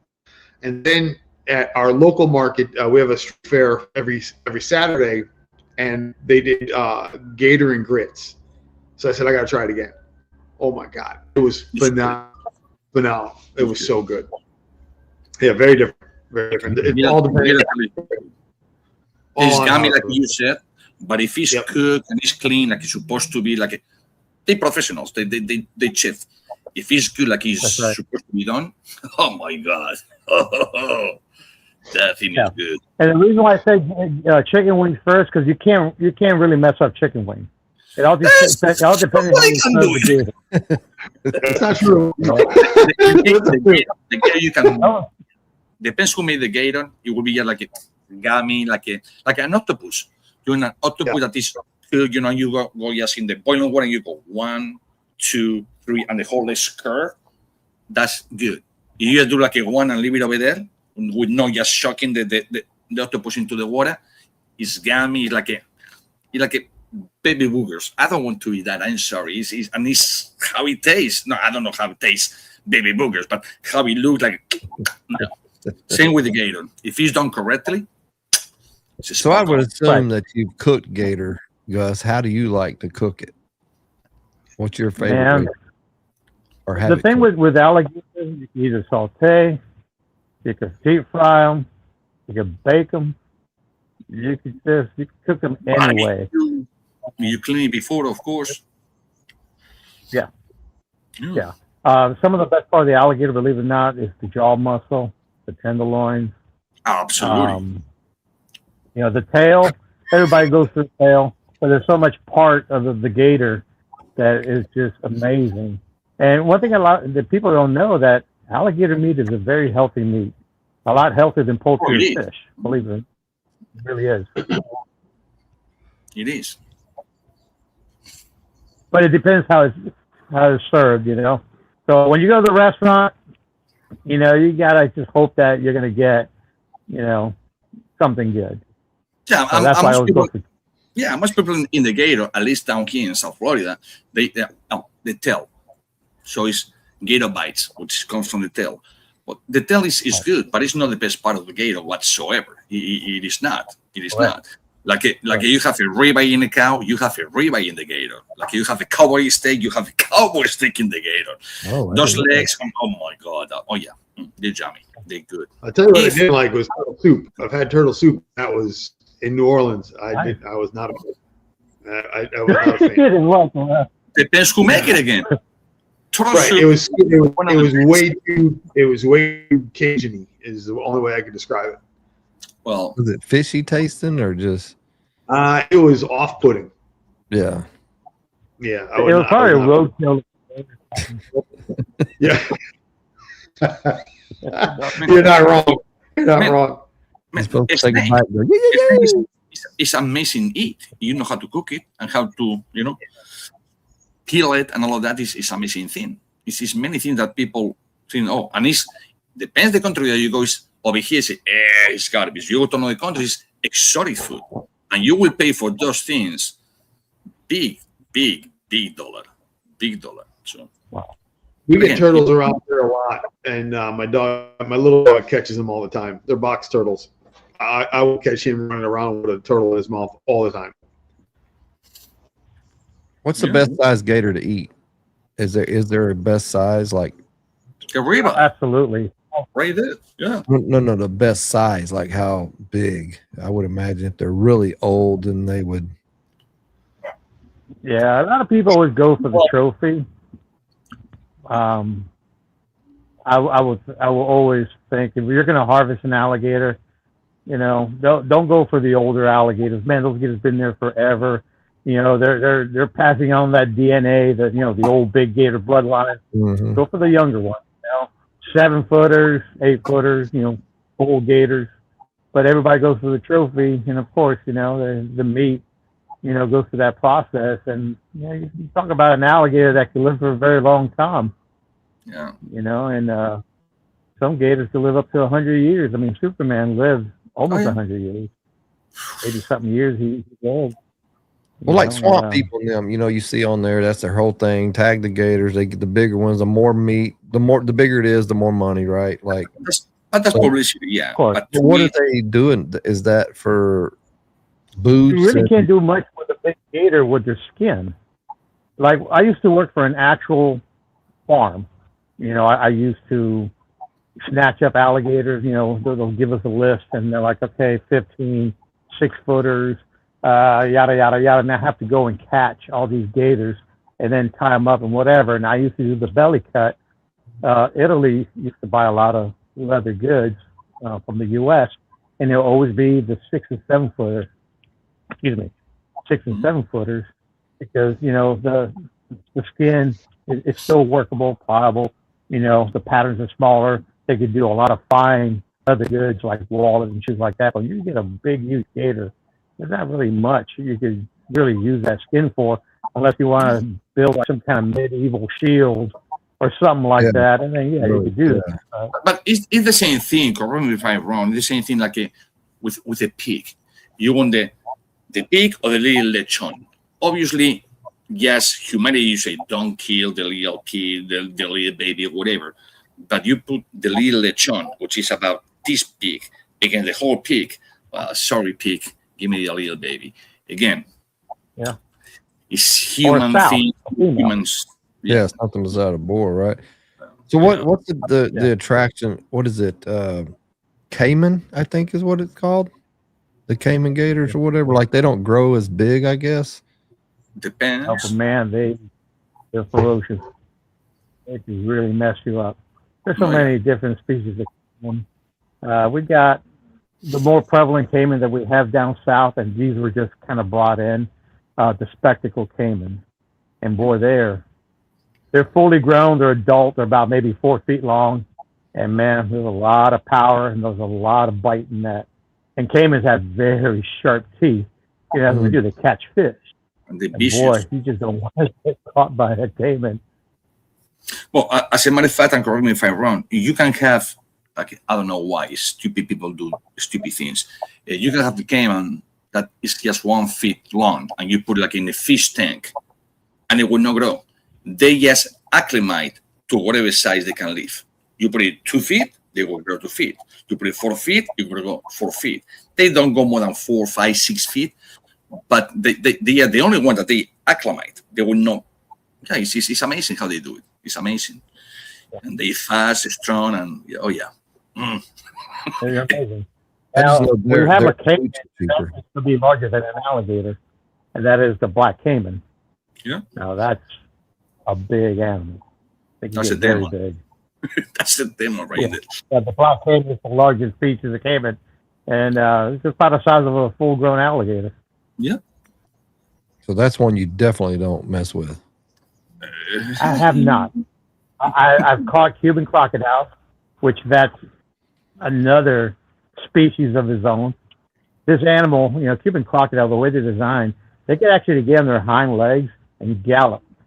What? You know, and they're They look like them little lizards that run. The Jesus Christ lizards. Randy, I don't know, you know. And again, correct me if I'm wrong. A gator, I don't know about the Cayman, but the gator and crocodile in a 40 to 60 yards is faster than the horse in speed. It's only that many feet. That many years. After that, obviously, the horse is going to be, keep going and going and going. But it's faster. People don't understand that. Gators are very short, very quick. Before the horse can actually get to full gallop, you're right. The crocodile, the Cayman, and the alligator have the upper hand advantage of that quick burst, that speed. Absolutely right. Oh, I saw it myself, and I was like, "Whoa!" And I tell you what I saw it myself, because I was in a horse, and the gator was passing me. I said, "What the fuck?" If you had a gator and a bear, equal size comparison, who do you think would win? Depending. Gator's domain is in the water. Alligators not really designed to be trekking out of the water, even though they can travel, they can maneuver. But if you have a bear and an alligator, and the gator's out of the water, the bear can maneuver almost like a human, and it'll be a close call. You know what I'm saying? I'm sure the gator's able to deliver a few good bites, but the bear is in the water. And you got a big bull gator, about a 12, 13-footer. He'll drown the bear. Oh, really? Do they have any natural predators? Any natural other than man? Are there any natural predators for a gator? Each other. They walk on street right now in the Everglades. They eat gators. Yeah, each other. Yeah. So each other are the big snake, or the big snakes, possibly. The walk on street toro in the Everglades, which is in my backyard, you can see them explode, but they eating gators. How the hell? Again, behind you, you've seen big snakes behind you, Ish, in that lake? In this house, in the one in Lasahachi, my neighbor is Lion Country Safari, and right there is the Everglades, is where it starts. And you see snakes. A walk on street tour, the biggest one I saw, I didn't have a ruler to see, but it has to be at least 16, 18 feet long and like a tire thick around. I don't want to be close to that thing. No, even close. And again, they're not from Florida. It was a exotic animal that somebody came over here, put it over there because they couldn't maintain no more the thing or whatever. And they are by the hundreds, if not thousands, right now. You're right. Yeah. And the thing is that South Florida, it's a subtropical division. Everything thrives in South Florida. Every invasive plant, fish, reptile, everything does so well here in South Florida. But the problem is when we start getting these cold snaps, not too many could deal with it. They're not designed to take that extreme weather. This is why, like all the iguanas, you only see them down south. Further north, they can't survive. They can't thrive at all. It's south. It's not by me. It's about 25 minutes south. It's called Lake Worth. You know where Lake Worth is? Boynton Beach, Lake Worth. So Lake Worth, Lake Worth. And it's called like the J. Kennedy Lake, whatever. JK Lake is called. It's like a port. You go over there with your boat. You have to be on the boat, and you can see these, high rises. So you can see the houses or whatever, and you can see by the hundreds as a minimum. Yes, here's the water, here's shore, and they just land. They just standing over there doing nothing. And I'm talking the size of a gator in length, but huge of them, and they're not from here. They there. It's Florida. We have. Well, again, what is that's a bird. But another thing that we have over here is from here, the linking. Why?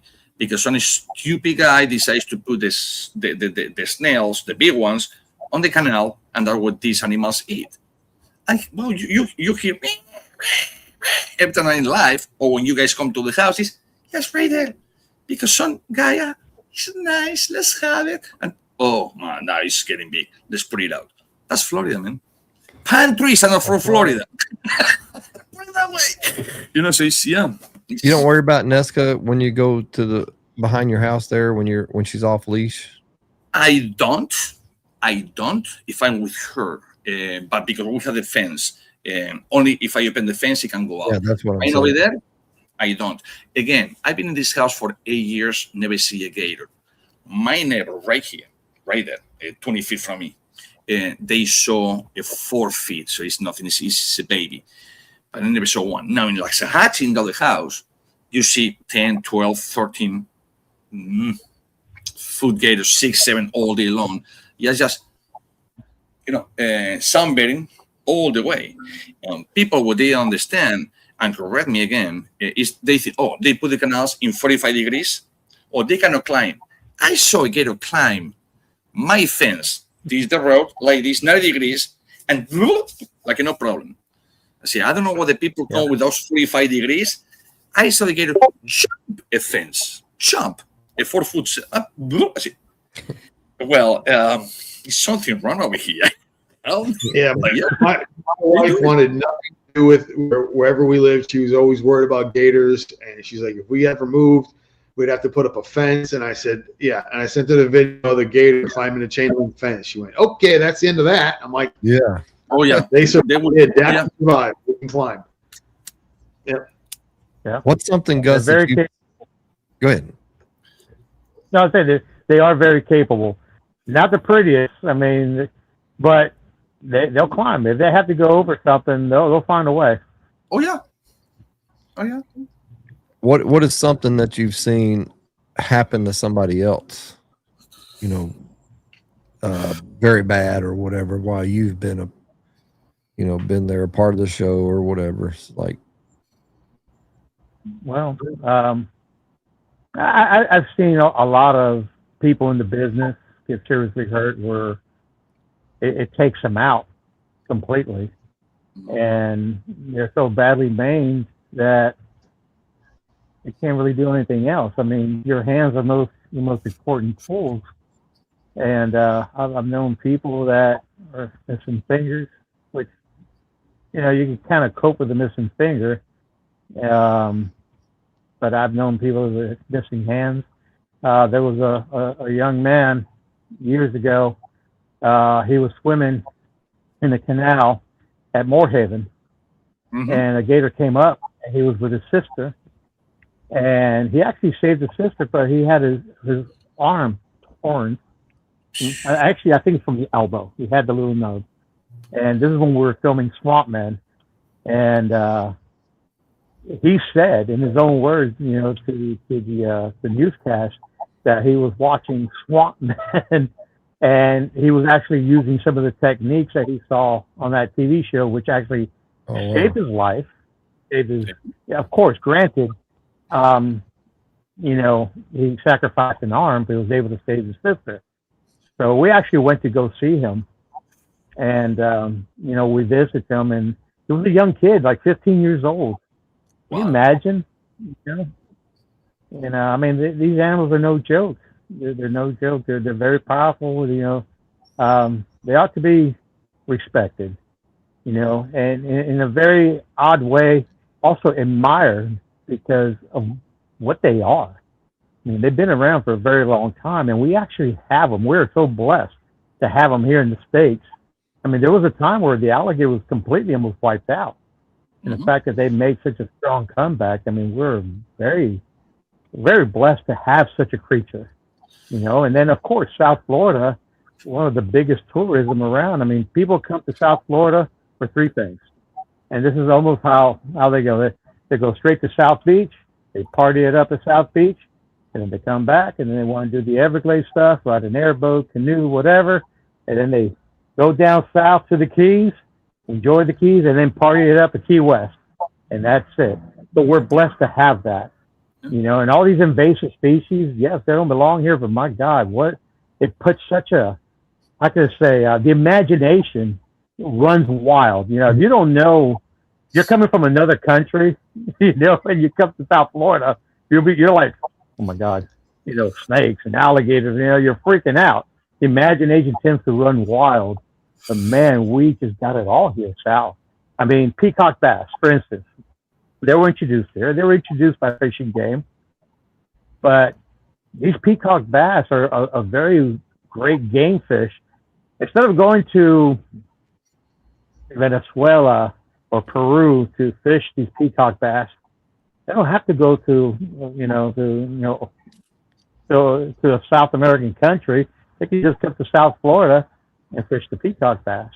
So there's a lot of revenue when it comes to the fishing, the hunts, these permits with the snakes and all that, the gator hunts. I mean, everybody's drawn to that. They're drawn to either, being able to have a close encounter and have that, or go fishing and catch a prize black bass or peacock bass, or just enjoy the beauty of the nature.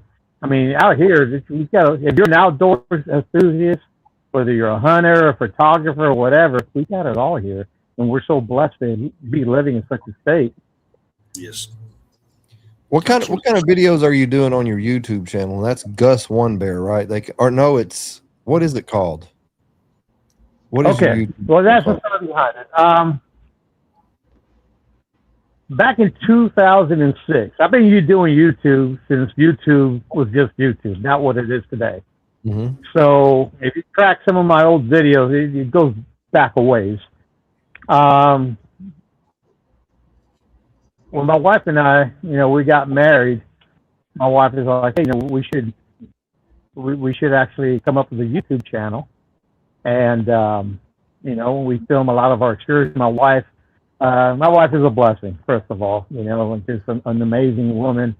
And I'm so blessed to have her. And she actually came into the relationship with her own boat and her own pickup truck. Okay. That's a winner. I would have married her too, bro. I'm just saying. Before you guys keep going, I just saw a shadow of a 12 gauge pointing to him. Yeah. I just saw a shadow like, what you say about me? You better say it. Yes. Randy, we're doing track record. There you go. So we got two channels. We got Two Bears Outdoors, which that is our outdoors and boating channel. And of course, not even thinking about the name in today's world, we got a lot of comments. Oh, I thought we were looking at a gay YouTube channel, like a gay outdoors, channel, because it's called Two Bears Outdoors. That was actually my wife's idea. I'm just one bear. My wife is the second bear, so that's two bears. So we got two channels, the Two Bears Outdoors, and then last year, in my boating channel, I incorporate cigars, and it just never did well. So I'm like, you know what? I think last year, January, I'm like, I'm going to revamp my old YouTube channel that I've had, or account that I had since 2006, and it's going to be a cigar channel. So I kind of changed things up. It's just OneBear fired up after 50.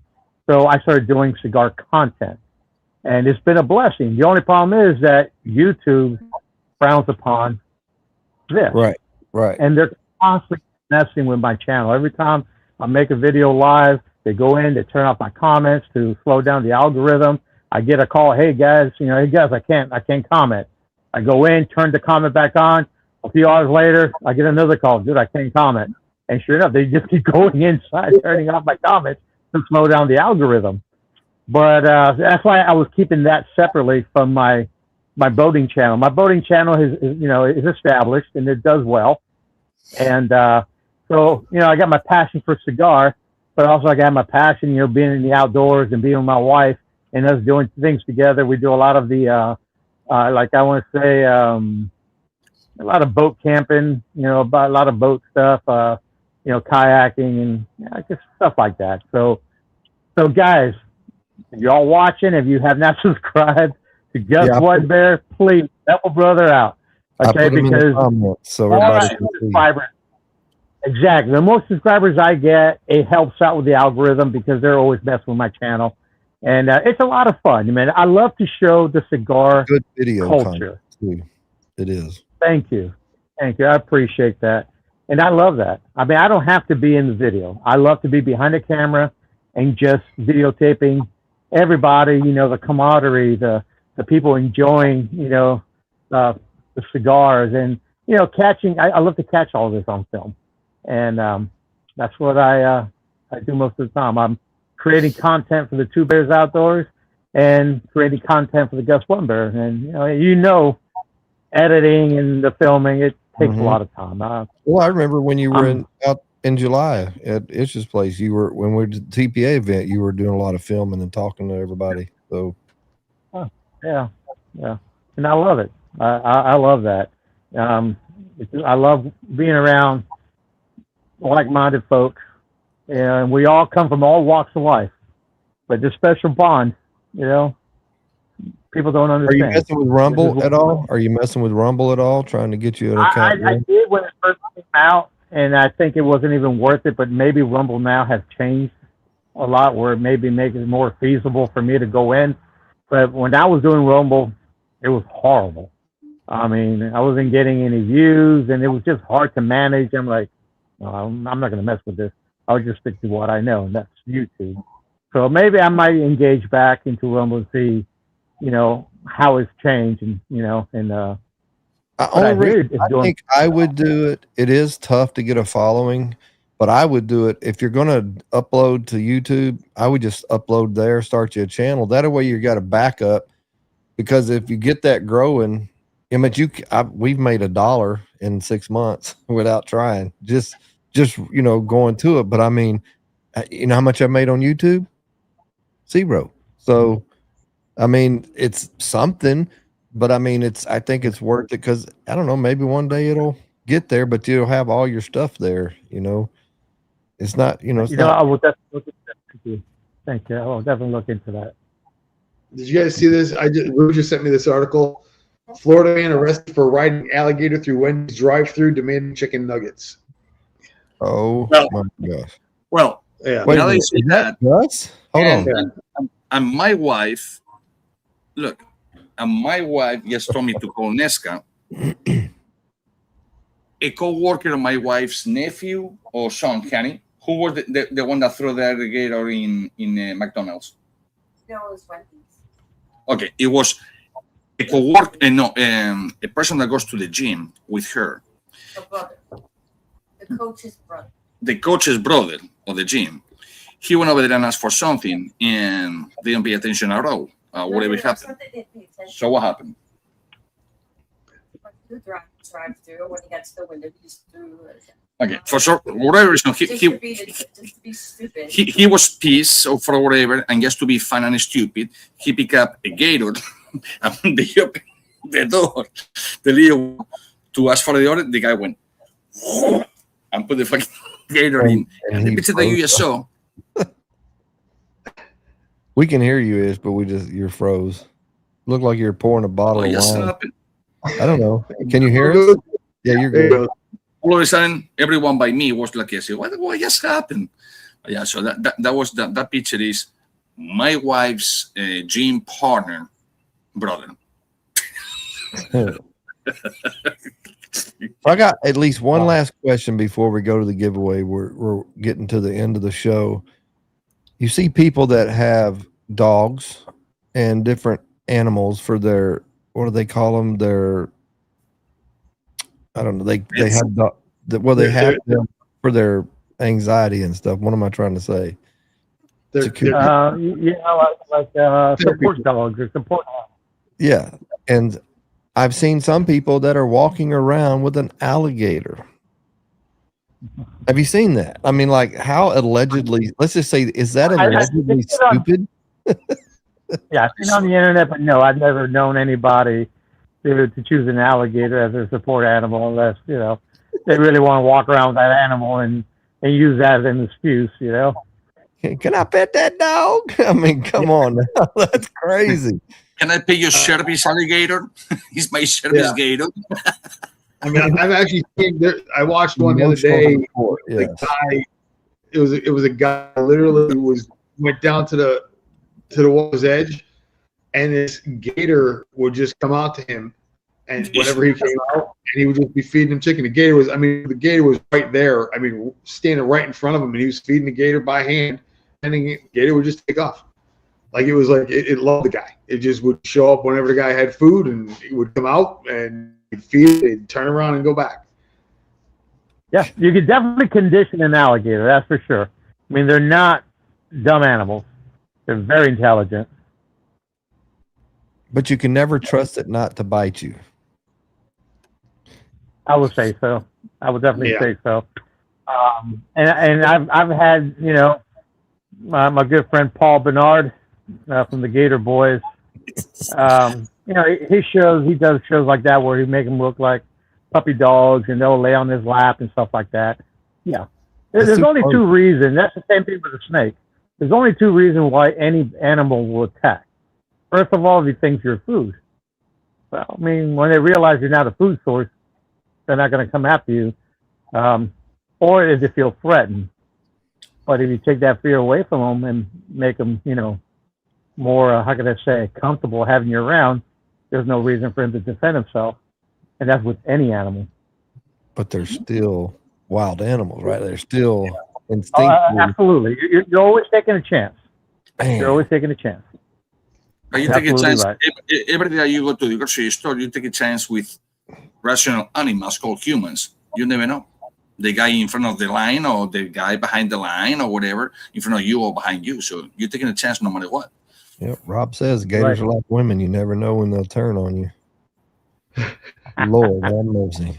All right, let's get to this last drawing. If you've never seen Madre Tierra cigars, if you've never tried Madre Tierra cigars, you're missing out. They come from another great factory in the Dominican, and they're very good. I believe they have 9 in their line. The winner of the 5-pack will get to pick what you want. Anything you see here, Rosado Habano, Cameroon, this Candela is a great Candela. They got a Connecticut. They've got a San Andreas. They have a what's the other one? They have a Pennsylvania broadleaf as well. I'm trying to think. Sumatra is not on here too. So those are all great cigars. You will not be disappointed. So let me get this thing back up here. The Habano is very good. Yeah, and they've got a couple of new ones coming out, which we'll talk about in the near future. So let me get back over to the comments so I can see. All right, here we go. We're going to go ahead and draw. Must be present to win. And when you see your name, please say I'm here from the one that you see. The one that whatever account that you put on there. So here we go. Round and round she goes. Where she stops, nobody knows. 5-pack of your choice. Madre Tierra. Cigar test. Greg. Are you here, Greg? Greg knows these cigars well. Is Greg in the comments? I just saw him comment at 9 o'clock, so a couple of minutes ago. So he will most likely be on here.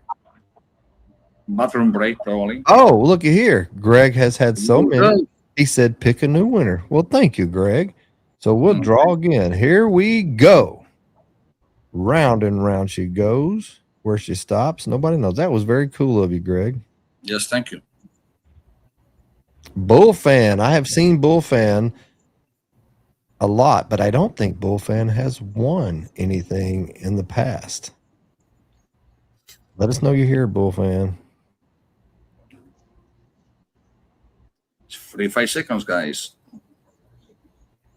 Greg says I have 100 in my humidor. I'm envious of that, Greg.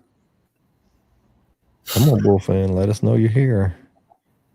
You've been following us for a while. I would hate for you to lose out on a great win tonight. It's not